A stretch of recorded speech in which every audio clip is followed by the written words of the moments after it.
bonjour à tous. Vous informer, c'est notre devoir. Tozana Sengo et Okuta Nabino le soupe l'encoupé Sabino information. Leka Awana Kinshasa, boyebi que sénateur Matata Ponyo, ancien premier ministre congolais, a Outaki Kozalami sous mandat d'arrêt. Bande coming, bande ko comprendre te tinani ni mandat d'arrêt naie et s'est transformé en résidence surveillée. L'ELO ACAJ, Association congolaise pour l'accès à la justice, a fixé opinion sur cette affaire. Pour la ACAJ, affaire wana, ils a vraiment le remous politique na katité, ils a l'indé état de droit, ndenge, tobandaki ko ndenge, tobandaki ko milité, mboka na biso ezonga na nzela, yango wana bazali ko landela, sénateur Matata Ponyo Oyo, batieye siko na résidence surveillée. Pour na ACAJ alobi résidence surveillée na ye ezali yenge bene na mibeko ya mboka na biso soki na mutu azali sénateur to député soki ke batieye na mandat d'arrêt provisoire et que s'est transformé na résidence surveillée à KJP à Betty Penza Lolaka sur Mosala au IGF Azali Kosala P Senaref Azali Kosala na maetali lolenge ba suspendre ba mandataire et belé ba entreprise publique à cage à pesi ba raison na ye lolenge ba mandataire wana banda se comporter lokola ba entreprise publique wana ba entreprise ya l'état ezala ki ya bango bazaki na ba preuve sur ba mandataire wana kutu bango pe bande ko tia pression pour que ba mandataire wana penza ba répondre devant la justice na mayo ba sali na mbongo ya l'état na koti kabino penza bolanda conférence de presse oyo ezaki animée par coordonnateur et à ACAJ maître Georges Kapiamba oyo pe a se prononcé qui sur sujet de ça la polémique sur loi Noël Tchani pour naie ils ont opportunité les loi wana mais à se remettre kaka l'Assemblée nationale bango ba député ba analyser en âme et conscience proposition de loi wana oyo déjà ils ont endossé par un de leurs députés Nsingi et Pouloulou donc pour naie en tout cas bah c'est prononcé qui déjà bi position vont échanger té ba trouver opportunité il y a loi wana sikoyote regardez. Je voudrais au nom de la CAJ vous remercier pour avoir répondu à l'invitation vous lancée depuis ce matin par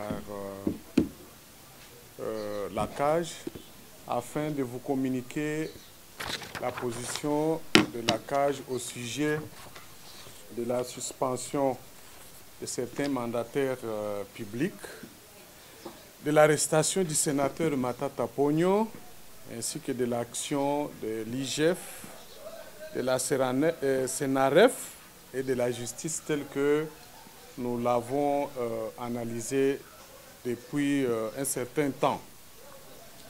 Et donc, comme nous le faisons d'habitude, nous allons vous lire le communiqué de presse qui va vous livrer les résumés de notre déclaration.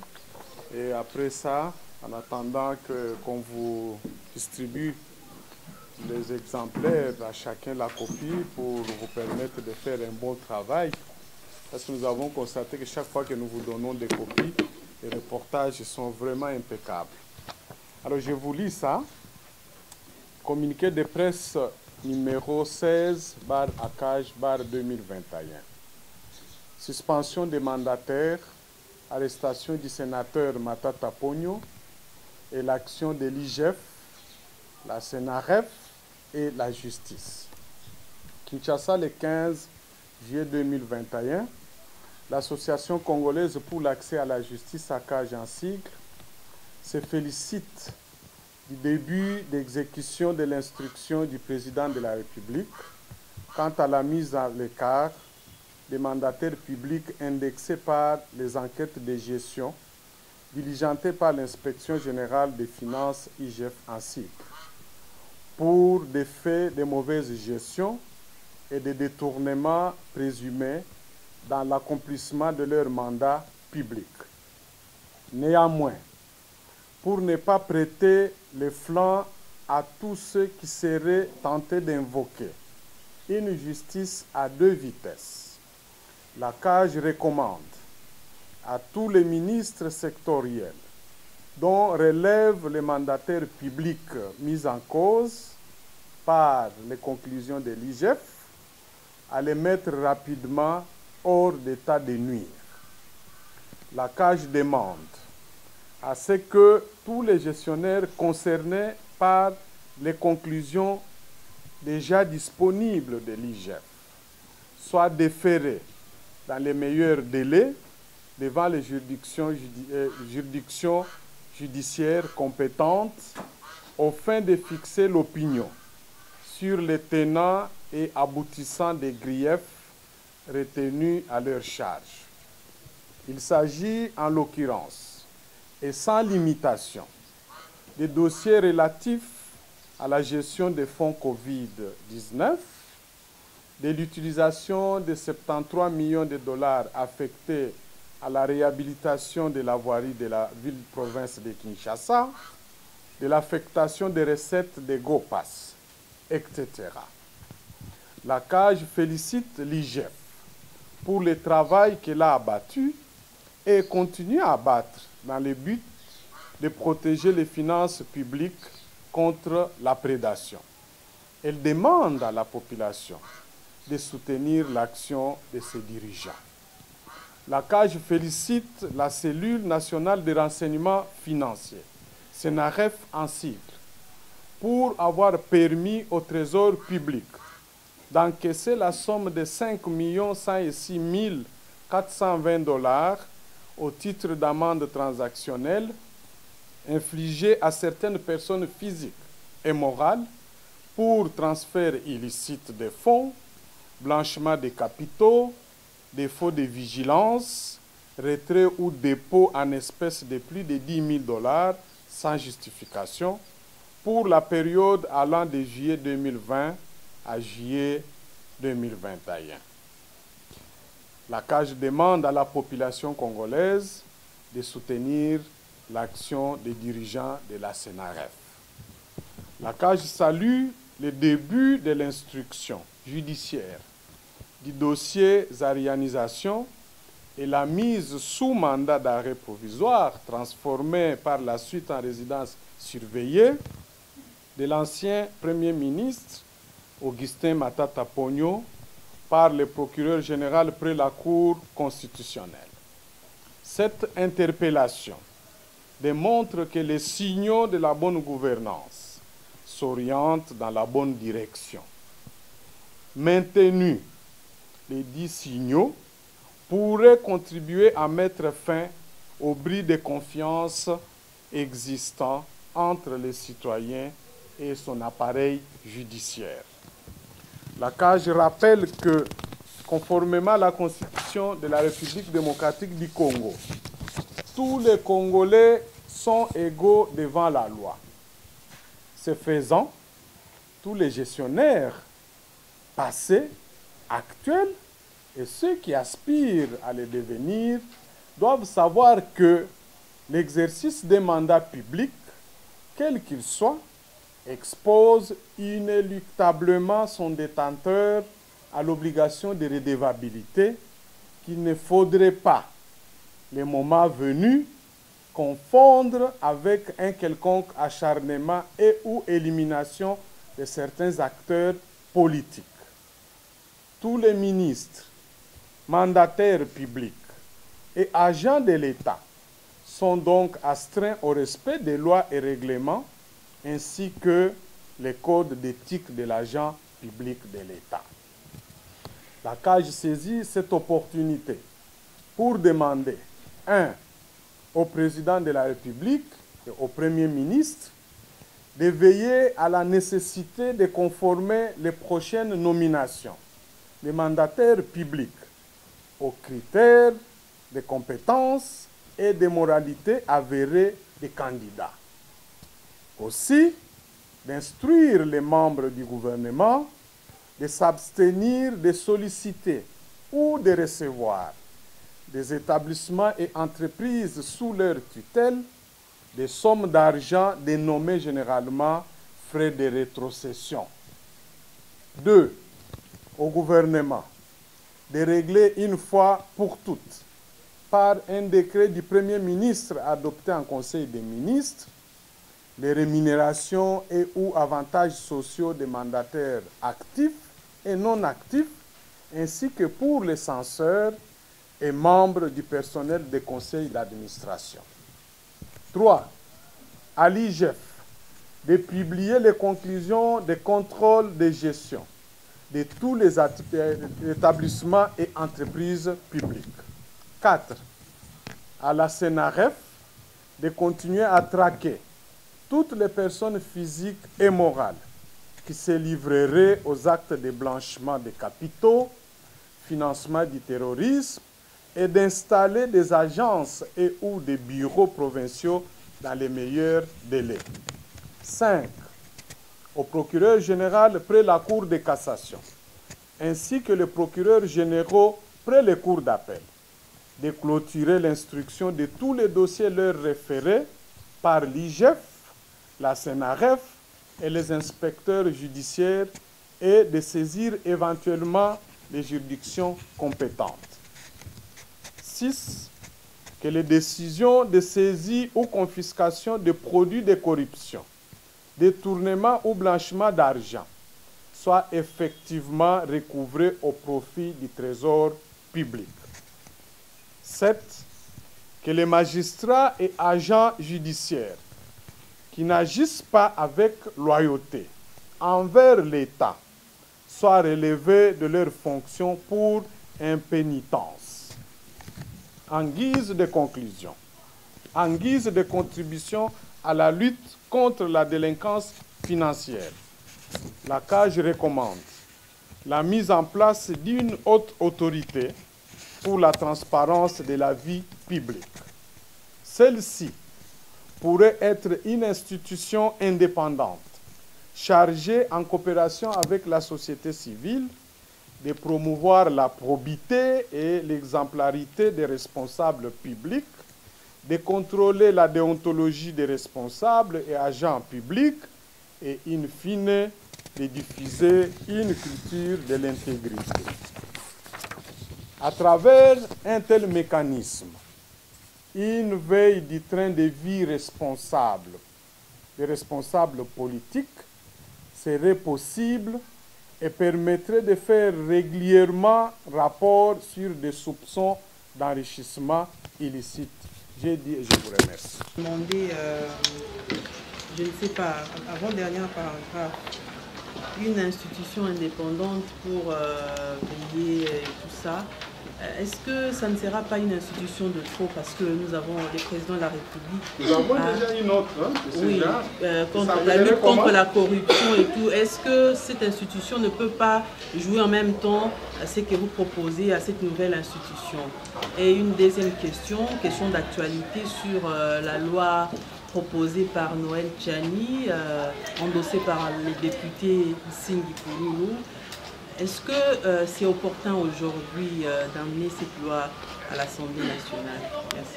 Avec maître, s'agissant de la suspension des DG, des DG en fait, chaque citoyen bénéficie de la présomption d'innocence. Ouais.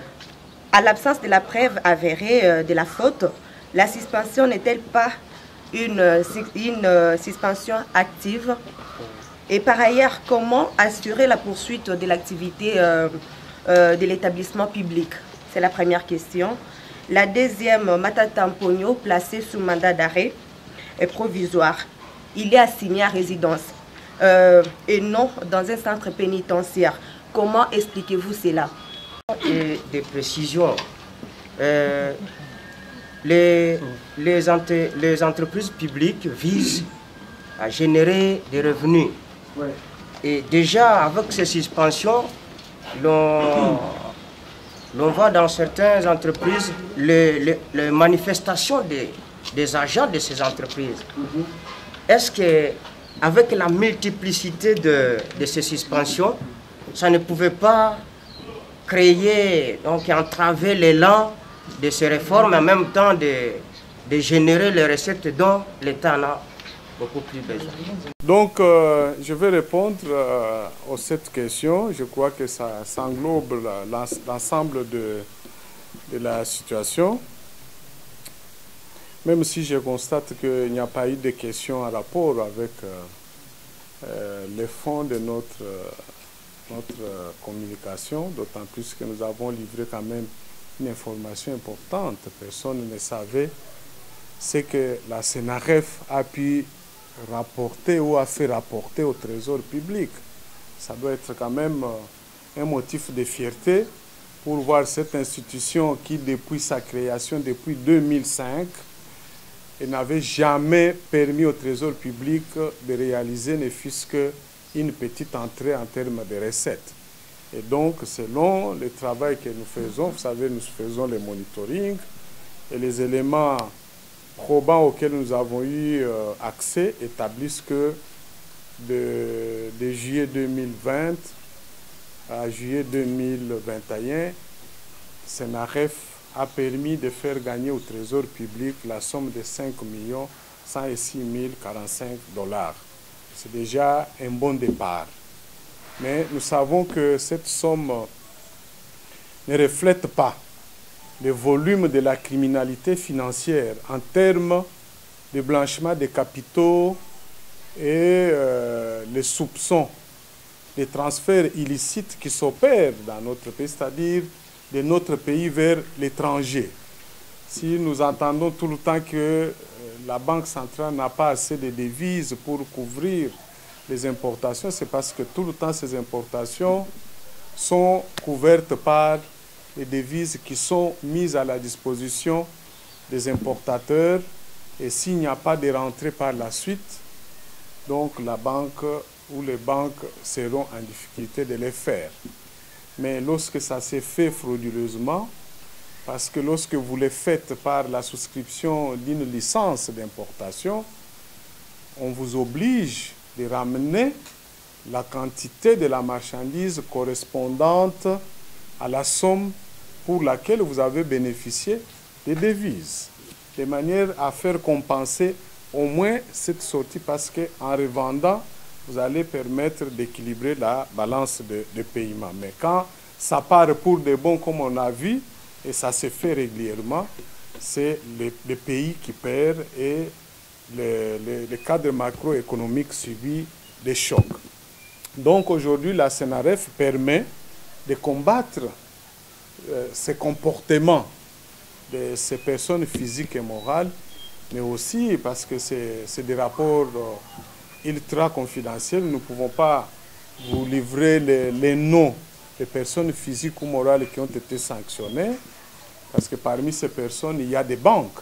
Pour les préserver contre des faillites éventuelles, nous préférons ne pas livrer leurs noms. Mais c'est déjà une très bonne chose. Et la CAGE, nous nous félicitons de ce travail, parce que nous avons toujours insisté pour que la lutte contre le blanchiment puisse réellement générer des résultats. Il faut que les gens aient peur que les banques, les commerçants respectent la loi. Vous avez vu, même parmi les personnes sanctionnées, il y en a eu même ceux qui ont fait tout simplement les retraits de plus de 10 000 $.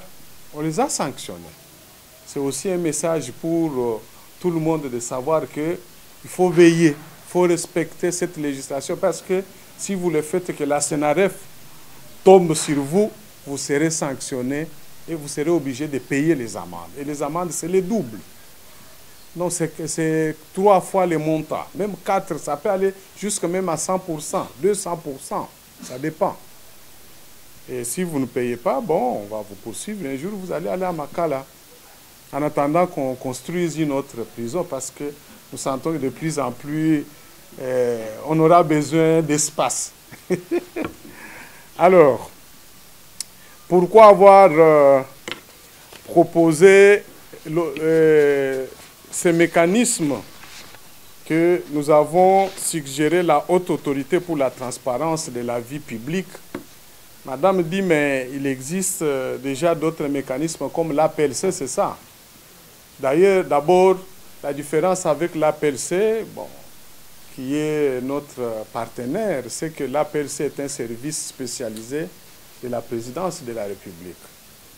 Donc, à notre connaissance, déjà le fait d'avoir été créé sur base d'une ordonnance, à ce titre-là, l'APLC ne remplit pas toutes les conditions exigées, c'est-à-dire par les standards internationaux, pour les mécanismes indépendants qui doivent veiller sur la transparence dans la vie publique, c'est-à-dire de ceux qui ont en charge la gestion des affaires de l'État. C'est la raison pour laquelle, même déjà dans notre Constitution, vous allez constater que, en parlant des institutions d'appui à la démocratie, elles ont été imaginées de manière à échapper au contrôle d'un des pouvoirs, pouvoir exécutif, législatif et judiciaire. C'est pour leur assurer déjà une indépendance. Mais l'APLC est créée par une ordonnance, n'est pas, à proprement parler, une institution d'appui à la démocratie au sens que nous l'entendons, c'est-à-dire selon les standards de droits de l'homme ou de lutte contre la corruption. C'est déjà un service qui fait quelque chose, mais sur le plan de l'analyse rigoureuse, l'APLC ne répond pas à ces conditions. Parce que placé sous l'autorité du président de la République, ça pose déjà un problème. C'est la raison pour laquelle nous disons la haute autorité qui devra assurer la transparence de la vie publique des dirigeants. C'est une autorité, effectivement, qui pourra avoir les mêmes missions, des enquêtes, surveillance de la vie, des trains de vie de tous les hommes politiques responsables de l'État. Et lorsqu'il y a un constat d'une sorte d'enrichissement illicite par rapport à ce qui est connu comme revenu légal ou normal, cette autorité mène ses enquêtes, interpelle la personne, on vous pose des questions. Monsieur, dites-nous, nous avons appris que vous venez d'acquérir un immeuble de telle valeur. Dites-nous quelle est l'origine des moyens financiers qui vous ont permis à l'acquérir. Vous devez vous expliquer. Ça se fait déjà dans d'autres pays. C'est vrai que dans d'autres pays, on appelle ça ombudsman et d'autres. Il y a des appellations différentes. Donc, il faut que ça soit une institution indépendante. Et nous sommes en train d'y travailler. La CAGE, nous sommes en train d'y travailler. Nous vous appellerons le moment venu pour vous présenter les contenus exhaustifs de cette autorité-là. Et nous allons mener un plaidoyer pour que les autorités acceptent d'en créer. Vous avez évoqué la question de Noël Tchani. Bon, ça ne fait pas l'objet de notre point de presse, mais je vous renvoie déjà à notre prise de position de la CAGE, qui n'a pas changé, pas du tout. Nous continuons à maintenir la même position, qui se résume en ceci que nous reconnaissons à toute personne la liberté d'expression et d'opinion. Aujourd'hui, c'est devenu une proposition de loi parce qu'elle est endossée par un député. Nous ne pouvons pas condamner un député parce qu'il a endossé une proposition de loi. Sinon, ça sera une manière pour nous de renier même l'essence de notre combat. On ne peut pas imaginer une démocratie lorsque on empêche les autres à initier des lois, quelle que soit l'orientation. C'est déjà l'exercice d'une liberté démocratique. Maintenant, il reste à l'Assemblée, au reste des autres parlementaires, de juger de l'opportunité, de l'urgence de cette proposition. Donc, c'est à ce niveau-là que le plaidoyer devra se mener par les uns et les autres, c'est-à-dire ceux qui sont pour, ceux qui sont contre. J'ai vu un de vos confrères ou une consoeur à vous qui a organisé un sondage sur Twitter, qui a donné un résultat, d'autres ont fait aussi. Donc voilà l'exercice démocratique auquel nous devons tous nous livrer. Pour le reste, je crois que c'est préférable qu'on laisse les députés analyser en âme et conscience par rapport aux critères d'opportunité et d'urgence. Nous avions déjà dit que ce n'est pas opportun, ce n'est pas urgent, mais si les députés arrivaient à considérer que c'est opportun, c'est urgent. Vous savez, en démocratie, dans un état de droit, c'est savoir aussi s'incliner. N'allez pas continuer toujours à penser que c'est vous qui avez la raison, c'est vous qui avez la vérité, même si une majorité finit par se dégager en faveur d'une position qui vous contredit. Donc, il faut savoir aussi reconnaître ça. Alors, suspension qui serait en contradiction avec la présomption d'innocence, non, pas du tout. La suspension est une mesure provisoire, prévue même déjà par la loi. Donc, ce qui est prévu par la loi est autorisé, non? Donc, on ne peut même pas critiquer. Moi, je ne vois même pas pourquoi on peut critiquer. En critiquant cette mesure qui est pourtant légale, c'est aller aussi à l'encontre de l'état de droit. Où nous voulons l'état de droit et nous acceptons les effets, les conséquences, ou nous ne la voulons pas. Où nous pensons que l'état de droit, là, c'est lorsque ça s'applique à d'autres. Non. C'est-à-dire les mandataires suspendus les savent très bien, ils ont été informés, ils ont fait l'objet de contrôles, et les lois, le régime des entreprises commerciales, des entreprises publiques ou établissements prévoient la possibilité de suspendre un mandataire lorsqu'il y a des griefs, il y a des motifs. Et c'est ce qui est fait à ce niveau. Voilà pourquoi nous félicitons le gouvernement pour avoir fait cela. Mais en attendant que l'enquête maintenant se poursuive, ce que nous avons dit, il faudrait que ces gens soient déférés devant les instances judiciaires pour qu'ils soient fixés une fois pour toutes sur leur sort. Comment on va assurer la continuité? Non, non, c'est un petit souci. Les lois ont déjà organisé, vous savez, il n'y a pas de personnes incontournables. Lisez la loi sur les établissements, sur les entreprises publiques. Si le directeur général n'est pas là, empêché ou suspendu, il y a automatiquement quelqu'un d'autre qui assume l'intérim. Tout est déjà prévu. Ils ne sont pas les seuls à pouvoir assurer la continuité. C'est pour cela qu'on dit que les hommes passent, mais les institutions demeurent. Donc, j'ai vu que les ministres ont pris des dispositions pour nommer déjà des intérimaires. Ce sont des institutions, ce n'était pas un bien d'un individu. Bon, ils sont dans la situation où ils doivent rendre compte. C'est normal que ces mesures soient prises en les rencontre. Et nous félicitons ça. Pourquoi? Parce que c'est ça notre combat. Pour nous, ça fait partie de nos victoires aussi. Nous avons contribué parce que nous avons des informations qui établissent que ces compatriotes se sont livrés à des actes illégaux, se sont octroyés beaucoup d'avantages en violation des lois. Qu'ils soient mon frère ou ma soeur ou pas, moi, je crois que dans l'intérêt de toute la nation, ils ont violé les lois. Ils méritent d'être d'abord sanctionnés, être entendus par une commission, éventuellement être mis à la disposition de la justice pour qu'ils rendent compte. Alors, pourquoi les mandats? Pourquoi Matata, lui, a été placé sous mandat d'arrêt et puis résidence surveillée? Mandat d'arrêt provisoire, c'est une mesure qui immobilise quelqu'un. C'est un ordre que le procureur prend pour dire « Monsieur, madame, à partir de cet instant, vous n'avez plus la liberté de mouvement.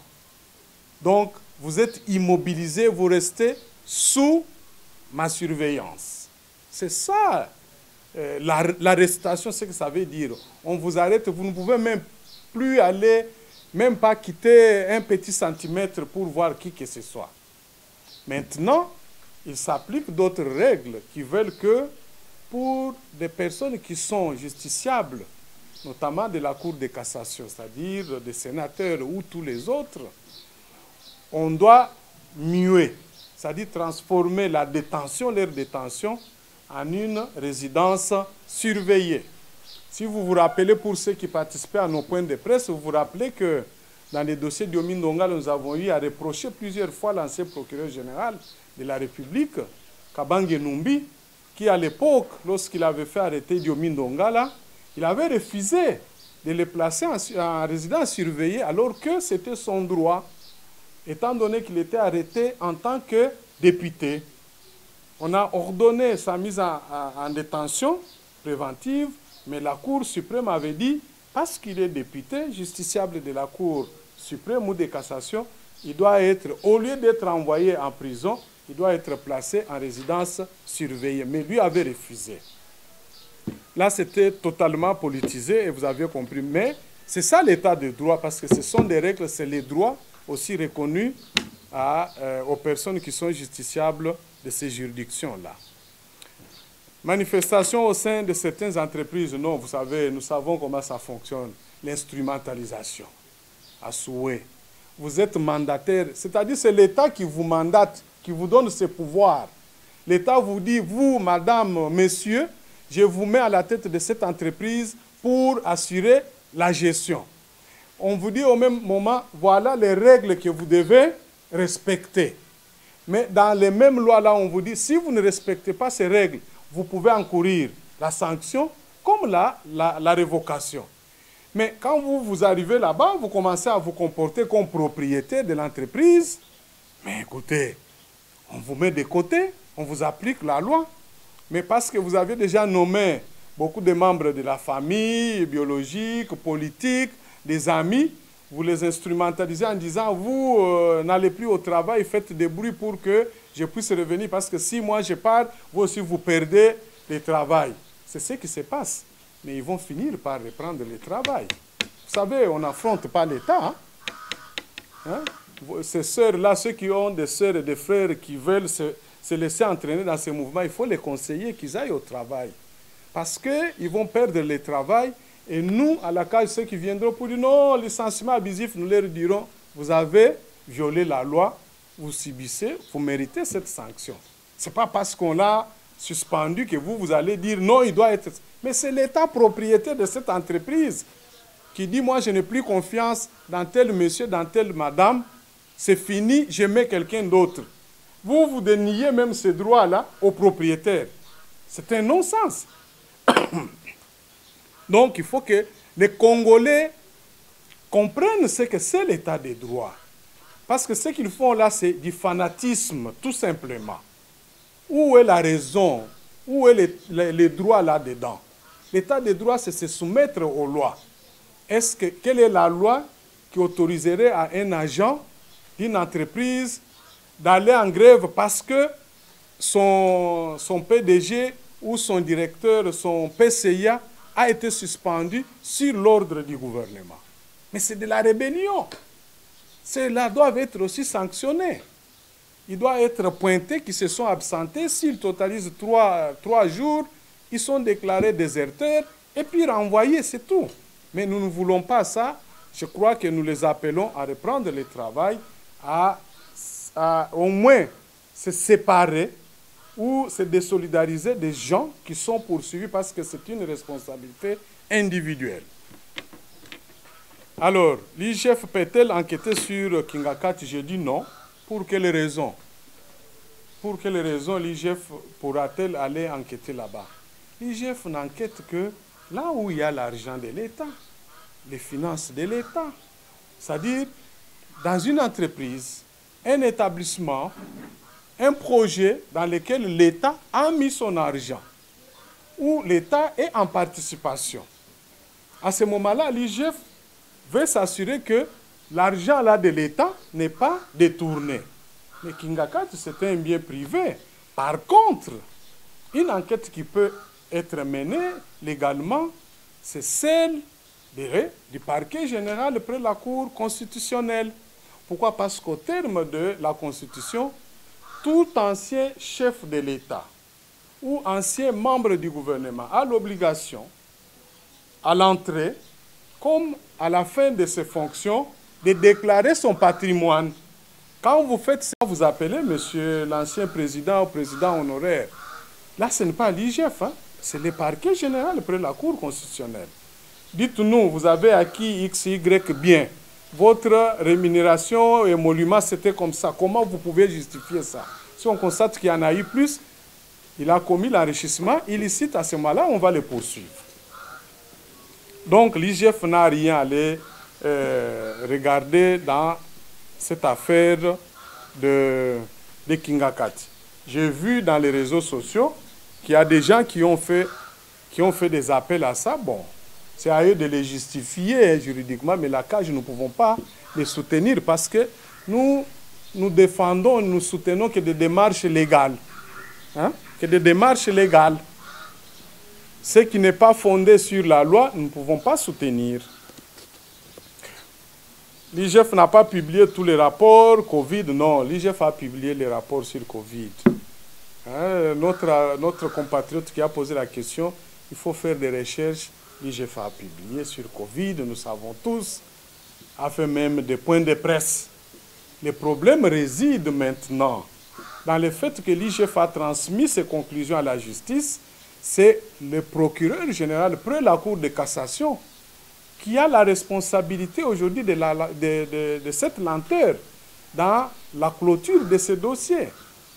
Et vous avez même, on a tout suivi dernièrement, l'IGF s'étonnait aussi en constatant que ces dossiers soient restés sans suite. Donc lui, il a fait son travail. Il ne faut pas reprendre les arguments des membres de la prédation qui veulent tirer à gauche, à droite des petits arguments pour penser ainsi, au moins diaboliser l'IGF qui fait un travail appréciable et apprécié par tout le monde. Alors, pourquoi Matata Pogno, résident surveillé par Vital Kamerhe, c'est tout à fait normal. Matata Pogno est actuellement sénateur. Donc, il est arrêté pendant qu'il est sénateur. Comme je vous ai dit, les droits congolais voudraient que, quand vous êtes arrêté, au lieu de vous mettre en détention, on vous met en résidence surveillée. Et puis, Vital Kamerhe n'était pas justiciable de la Cour, ni de la Cour de cassation, ni de la Cour constitutionnelle. Donc, il ne pouvait pas bénéficier de ces droits-là. Donc, c'est exclusif. Ce sont des droits liés au statut de la personne pendant qu'elle est arrêtée. Donc, en tant que directeur de cabinet, il n'avait pas le même statut qu'un sénateur, moins encore député. Bon, retard sur le rapport de Lualaba, je crois que tous nous avons suivi. L'IGF a déjà fait son travail. Il avait eu déjà les premières conclusions. Le gouverneur est venu, il a discuté de ça. Maintenant, la suite, je pense que quand vous aurez l'occasion de rencontrer l'IGF, posez-lui la question. Il pourra bien s'expliquer là-dessus. Mais cela ne peut pas permettre aujourd'hui de tenter à reprendre les arguments de ceux qui veulent mettre en doute le professionnalisme ou l'objectivité du travail de l'IGF. Nous devons être contents de savoir que nous venons de loin. Regardez ce 100 ans de l'indépendance. À quel moment de l'histoire de notre pays on a connu ce genre de rapport? Depuis 1980 que cette institution existe. Qui avait déjà entendu parler de ce genre de rapport? Il faut louer. Moi, je crois que dans notre pays, nous ne devons pas continuer à faire toujours les mêmes sur place là, à réfléchir toujours que parce que de par le passé, ça n'a pas bien fonctionné, il faut que ça continue comme ça. Quand des Congolais, nos compatriotes, posent de bons actes, nous devons les encourager, nous devons les louer, les encourager et en faire au moins des références pour que les générations futures aient au moins de bonnes références. C'est comme ça qu'on va construire un Congo nouveau. Mais si nous continuons toujours à penser que le Congo ne changera pas, mais je pense que nous voulons pas, alors à ce moment-là, une chose et son contraire. Ça n'a pas de sens. Donc ceux qui travaillent bien ont droit aussi à être salués publiquement.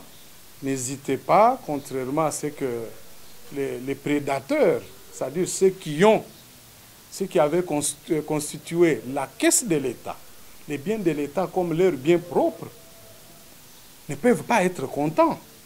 Vous vous imaginez, parce qu'il faut avoir aussi le temps de lire toutes les conclusions que l'IGF publie.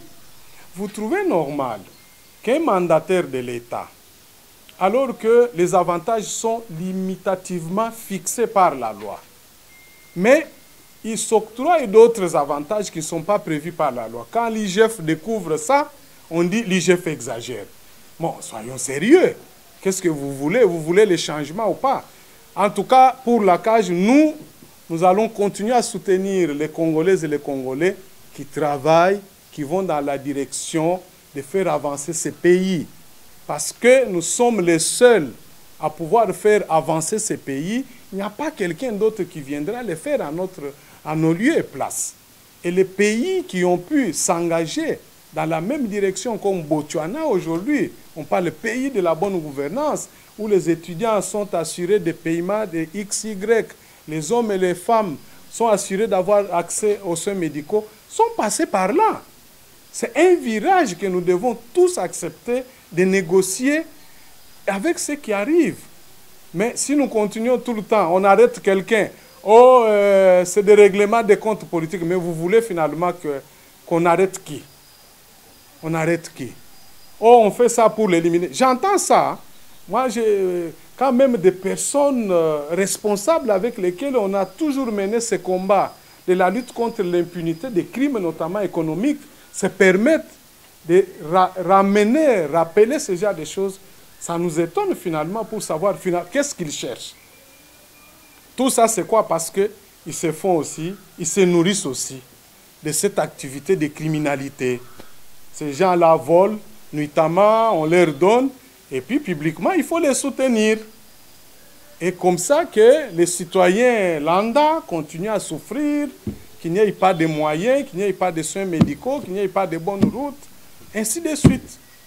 Et donc, nous soutenons l'action de la justice, du parquet général près la Cour constitutionnelle, et nous allons continuer à faire pression pour que tout celui qui s'est arrangé, qui se serait arrangé avec quiconque pour faire payer au trésor public des millions de dollars qui auraient dû servir à construire les hôpitaux, à donner du travail aux autres Congolais, que tous soient dénichés, jugés et condamnés et que leurs biens soient confisqués et retournés à l'État congolais pour que ça profite à tout le monde.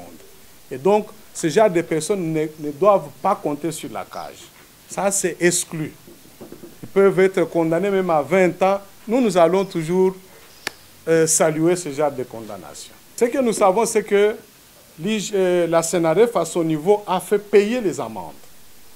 Après, a transféré les dossiers qui sont au nombre de, si nous prenons la totalité, 16 dossiers pour la période allant de janvier à juillet 2021. Si nous ajoutons 13 de l'année passée, ça fait plus ou moins 30, je crois, 29. Tous ces dossiers ont été transférés auprès des parquets de notre pays. C'est la raison pour laquelle vous avez entendu, vous lisez dans les communiqués, nous demandons au procureur général près la Cour de cassation, aux procureurs généraux, qui sont des compatriotes, qu'ils se concentrent à finaliser, clôturer tous les dossiers qui leur sont référés. Parce que là, il y a un problème du côté de la justice. Nous-mêmes ici, nous avons eu plusieurs réunions avec eux pour les sensibiliser sur ces faits, en disant, ce pays ne peut pas avancer si vous, qui avez accepté de servir l'État en tant que magistrat, vous n'agissez pas comme la loi vous le dit. La plupart de ces dossiers sont toujours classés sans suite. Ce n'est pas normal. Ce n'est pas normal. Et c'est ainsi que vous avez entendu, nous avons recommandé vivement et nous allons continuer à faire ce plaidoyer pour que les magistrats et les personnels judiciaires qui n'arrivent pas à servir l'État avec loyauté, qui ne montrent pas leur disposition à aider l'État à combattre ces antivaleurs, qui soient carrément remplacés par d'autres Congolais. Et vous vivrez ça d'ici la fin du mois, vous verrez que un départ forcé va être lancé contre certains d'entre eux pour les remercier négativement. Ça sera comme ça. Et dès que ça va être fait, nous allons encore soutenir ça publiquement, saluer. Parce que c'est comme ça, c'est ça l'état de droit. Celui qui travaille mal doit être aussi mal remercié. Voilà. Nakoki koloba ke to rappeler musala oyo ya kitoko IGF asali na onyonso et permettre que lelo gouvernement ya mboka na biso à travers ba ministre sectoriel bazui ba mesure ya ko suspendre ba mandataire otobenga na lopoto ba mandataire indélicat. Baoyo bazali soupçonné d'avoir détourné mon solo ya l'État. To beteli bango maboko, IGF, gouvernement, parce que wana ezali résultat obiso tolukaka. Parce que état de droit ezali pe sanction positive, négative. Ça veut dire, au buki mibeko ya l'État, ezala na kati ya entreprise, sanction ezali déjà prévu, notamment suspension, to révocation, ba suspendre yo, kolobate que ezali règlement de compte. Au BBC, ozui sanction. Deuxièmement, te rappeler que Moussala Oyo, IGF Asali, ezali et sengeli population à soutenir Ango. De la même manière, population peut à soutenir Moussala Oyo, Senaref, c'est-à-dire cellule nationale de renseignement financier, parce qu'Aza peut que Sala, Moussala naye dans la même direction que IGF. Et, pour preuve, topesi exemple, il y a au moins 5 millions 106 034 $, réaliser, faire réaliser côté na trésor public à partir de Moussala na bango. Donc, ezali bandeko na biso ba congolais pe ba congolais bazo sala kuna esengeli to lobelango pour que batu nyonso baeba que bato yo to pesi bango occasion ba salela mboka na kati ya service ana ba sali Moussala ya malamu. Donc, si to soutenir bango, ça veut dire que d'ici une année, il faut réaliser peut-être les doubles, les triples, même les quadruples. Et puis aussi d'ici pour que gouvernement, président de la République, et Sengeli, bazo à disposition pour que la fois prochaine, tant qu'on va la nomination, la mise en place, il y a un mandataire, Yambala Oyo, bazala vigilant pour que Baoyo bazala désigné, bazala nommé, et zala Baoyo bako satisfaire exclusivement na critères et à compétences pays à moralité. Parce que oignon sombo cannabis ezali ko connaître les lois ya ba entreprise en faillite, ba dirigeant, ba mandataire, ba détourneur, ba corrupteur, ba corrompu, c'est presque la plupart d'entre eux bazaki nommé sur base de critères politiques, pas critères familiaux. Parce que Zande Konangai, Ngande Naza ministre, Nazui Komona, na Telemeliango, ba nommé sans tenir compte de la moralité. Donc, s'ils veulent réellement qu'on paie ça, impulsion à Malam, na bisopeto ko Telemelango, et sengeli la fois prochaine tokozala esengi biso nyonso na media biso nyonso to telemela ba ozala ba mandataire ezala bato yo bazali na moralité ba yebani ke baza moto yo asi ayibaka na entreprise quelconque mais soki bo pesier lisusu occasion akota na entreprise a continuer ka na muibi et surtout soki ba kotisa ki ete na boloko pour que à s'amender, à se socialiser, à continuer, parce que pour lui, c'est une vie normale. Et enfin, tu as annoncé que tu as ça le plaidoyer pour faire créer dans le cannabis autre autorité, où il y a un mécanisme, institution pour assurer transparence et la vie publique.